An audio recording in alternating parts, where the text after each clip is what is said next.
Okay, this right behind me is the Casio CTK 3200. And yes, you can't buy this brand new, but you can still get it for secondhand, and you do get newer versions of this. That is still pretty affordable. Now, of course, today we're going to be covering everything that you need to know about this piano, but also why this piano could be a good start for a lot of beginners when it comes to making music and get a start in the music industry. Because let's be honest, music equipment nowadays are very expensive, and you don't get as much as you get with this type of piano. So let's get straight to what you need to know. I'll start first with the CTK 3200.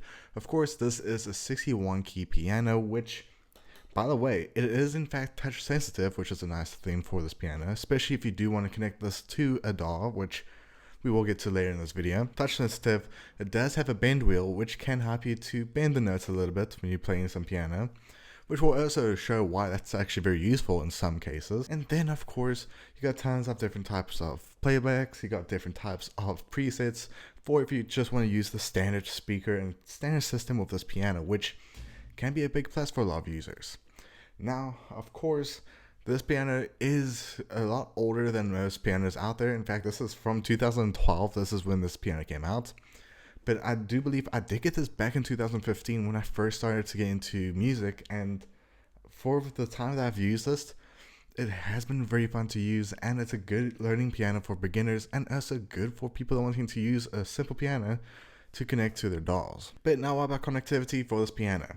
Now that's where we have to go to behind the piano. Now, of course, do you get your USB port, which of course is for those that are wanting to connect their pianos to, let's say, a Mac device or even a Windows device to obviously use with a DAW, which of course we're going to be using GarageBand because it's free, and I mean, this is a good beginner, so why not start with a beginner DAW system?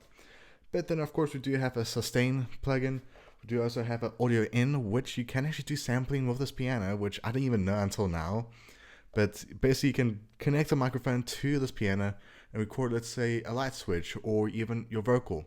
And you can play with that vocal, add reverb to it, and just make it more of a unique way. It's basically like sampling with a DAW. You can do the exact same thing, but of course you can do that with the piano itself.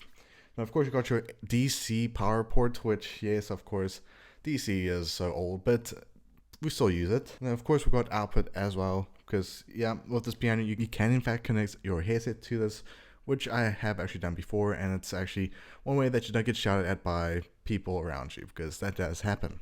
Now, of course, let's say you do want to use this piano on the go, or for example, a street performance, you do have a chance to actually put batteries in, which can be nice.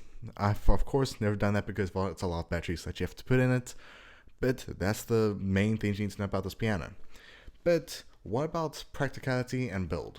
Now, first of all, very light. It's not heavy at all. You do get handles on the sides, which means it's very easy to move around, which is actually very useful for those who are wanting to use this for events or, obviously putting it in your room somewhere, because of course you don't want to have it in the way and you just want to move it away. And I mean, it's very light and very easy to grab. Now, another thing that is nice about this piano is it does, of course, have built-in speakers.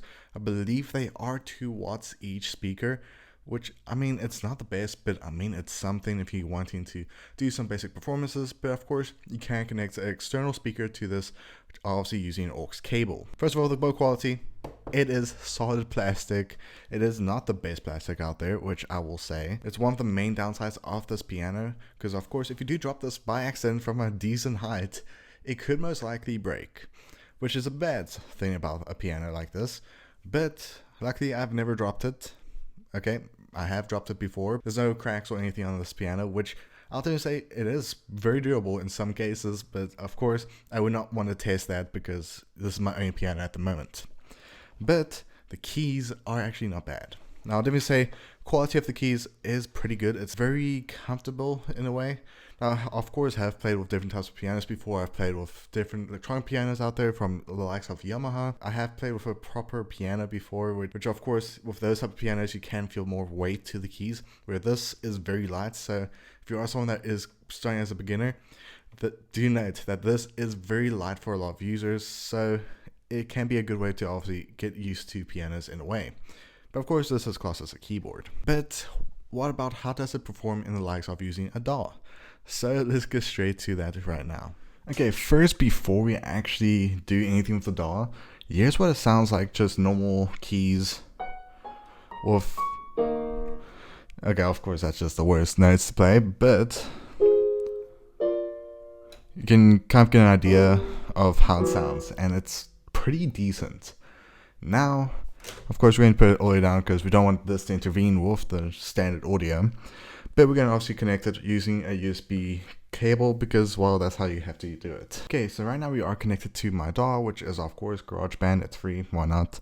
But the response is pretty good. Now, of course, if I go just like a little bit lighter, you can hear it's very sensitive. Let me just turn the volume up. We'll do 50. Now it's actually a really good keyboard for those who are wanting to obviously start out somewhere when it comes to doing music. And I mean, the response is pretty good. The keys are very light. It's good for beginners. But of course, one of the features I do love about this is, of course, let's say I play this type of note. With the bend that's more the side off screen, I can bend the notes a bit. So this can actually be useful for, let's say I want to do, this is actually very useful for if I want to use it with some different types of, types of settings. So let's say I got something like, maybe not that. Okay, so let's say we got this. We'll just put the volume down. So we got like this EDM type of chord. So I could actually just play around with this and go. And it's actually very fun in some ways, and it's actually nice that you have this function. It does, of course, make making music a bit easier, and you have more control at least. So yeah, you can just mess around with that. But I'll definitely say, because I have been looking at other pianos on the market or keyboards on the market, and I know there's stuff like Novation, which I do want to eventually get. But something I did notice is that, of course, this is, of course, a 61 key keyboard.